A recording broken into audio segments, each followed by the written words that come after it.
মুস্তাফিজ নাকি তাসকিন, কে সেরা? এমন প্রশ্নে এক বাক্যে সবাই হয়তো মেনে নেবেন তাসকিনের কথা। শুধু শুধু তাসকিনকে বেছে নিবে না, নেওয়ার যথেষ্ট কারণ আছে।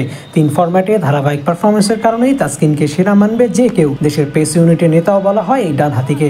তবে একটা সময় ছিল যখন তাসকিন দলের বাইরে ছিলেন। এখন সেখান থেকে ফিরে এসে দলের মেইন ম্যান হয়েছেন তাসকিন আহমেদ তাজিম।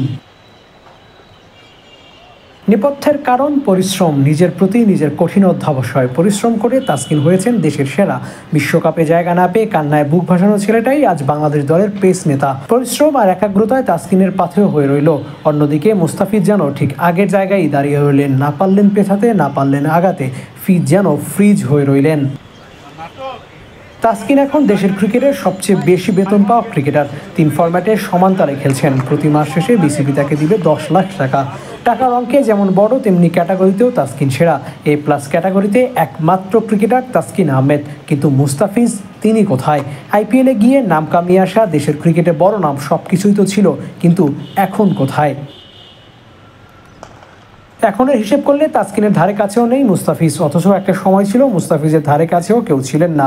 বিশ্ব ক্রিকেটে হইচই ফেলে দিয়েছিলেন এই বাঁহাতি পেসার। কিন্তু সময় যত গড়িয়েছে মুস্তাফিজ ততটাই হারিয়ে গিয়েছেন। ডেথ ওভার স্পেশালিস্ট তকমাটাও যেন ধীরে ধীরে মুছে যাচ্ছে মুস্তাফিজের থেকে। অন্যদিকে নতুন বলে তাসকিন এক আতঙ্কের নাম। প্রতিপক্ষ হিসেবে যেই হোক, তাসকিন যেন একাই 100। অথচ কয়েকটা বছর আগেও এই পেসার ছিলেন জাতীয় দলের বাইরে।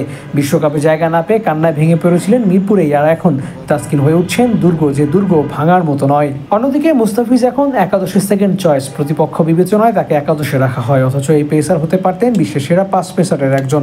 উন্নতির জন্য কতটুকু কি করেছেন মুস্তাফিজই তা ভালো বলতে পারবেন। তবে তাসকিন যা করেছেন তা হয়তো করতেই পারেননি মুস্তাফিজ।